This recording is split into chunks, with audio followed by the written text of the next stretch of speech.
Hi పిల్లలు, ఈరోజు మనం లీనియర్ ఫంక్షన్స్ గురించి తెలుసుకుందామా? ఇక్కడ ఇవ్వబడిన బిందువులను సంతృప్తిపరచగలిగే ప్రమేయం లేదా ఫంక్షన్ అనేది లీనియర్ ఫంక్షన్ అవుతుందా లేదా నాన్ లీనియర్ ఫంక్షన్ అవుతుందా అనేది మన ప్రశ్న. ఇవి x వాల్యూస్ మరియు ఇవి y వాల్యూస్. లీనియర్ ఫంక్షన్ అవ్వాలంటే x వాల్యూస్లో మార్పు డివైడెడ్ బై y వాల్యూలో మార్పు అనేది ఎల్లప్పుడూ సమానంగా ఉండాలి. అలా గనక ఉంటే అది లీనియర్ ఫంక్షన్ అవుతుంది. అర్థమైందా? లేదంటే ఇచ్చిన ప్రమేయం నాన్ లీనియర్ ఫంక్షన్ అవుతుంది. లీనియర్ ఫంక్షన్ అవ్వాలి అంటే change in y by change in x always constant. ఇక్కడ x వాల్యూస్లో చేంజ్ 1గా ఉంది అంటే 1 to 2, 2 to 3, 3 to 4, 4 to 5 స్థిరంగా ఉంది అంటే కాన్స్టెంట్గా ఉంది. y వాల్యూస్లో చూసుకుంటే x వాల్యూస్లో చేంజ్ సమానంగా ఉంది కదా, మరియు y వాల్యూస్లో చేంజ్ కాన్స్టెంట్ అవ్వాలి. ఇక్కడ 14 మైనస్ 11 = 3 అంటే +3 పెరిగింది.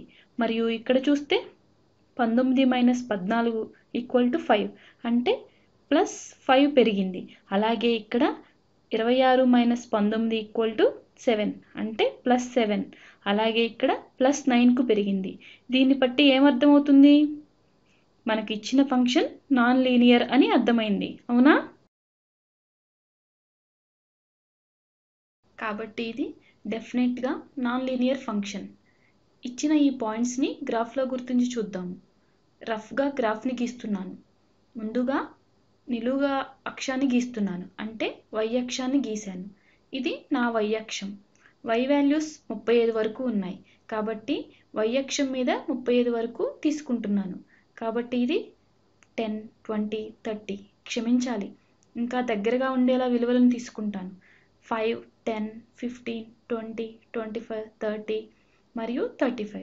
మనకి ఇచ్చిన x వాల్యూస్ 1 to 5 ఇచ్చారు కదా, కాబట్టి x వాల్యూస్ 1 to 5 తీసుకుంటున్నాను. ఇది నా x అక్షము లేదా x యాక్సిస్.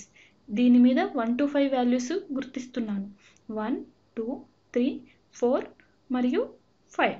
ఇప్పుడు ఇచ్చిన ఈ బిందువులను గ్రాఫ్లో గుర్తిస్తాను. కాబట్టి ఫస్ట్ పాయింట్ 1,11.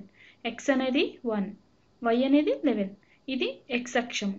x అనేది 1 మరియు y అనేది 11 అంటే పాయింట్ ఇక్కడ ఉంటుంది. అలాగే x2 మరియు y 14 అంటే పాయింట్ ఇక్కడ ఉంటుంది. x3 మరియు y 19 అంటే పాయింట్ ఇక్కడ ఉంటుంది. x4 మరియు y 26 అంటే పాయింట్ ఇక్కడ ఉంటుంది. అదే విధముగా x5 మరియు y 35 అంటే బిందువు ఇక్కడ ఉంటుంది. దీన్ని చూసిన వెంటనే ఇది లైన్ అవ్వదని అర్థమైంది కదా. ఒకవేళ ఇచ్చింది లీనియర్ ఫంక్షన్ అయి ఉంటే అన్ని బిందువులు ఇలా ఈ మాదిరిగా లైన్ మీద ఉండేవి. ఇలా ఉంటేనే దాన్ని లీనియర్ ఫంక్షన్ అంటారు. ఈ కేసులో ఇది నాన్ లీనియర్ ఫంక్షన్, ఎందుకంటే y వాల్యూస్లో చేంజ్ అనేది కాన్స్టెంట్గా లేదు, పెరుగుతూ పోయింది. అందువల్ల ఇది నాన్ లీనియర్ ఫంక్షన్.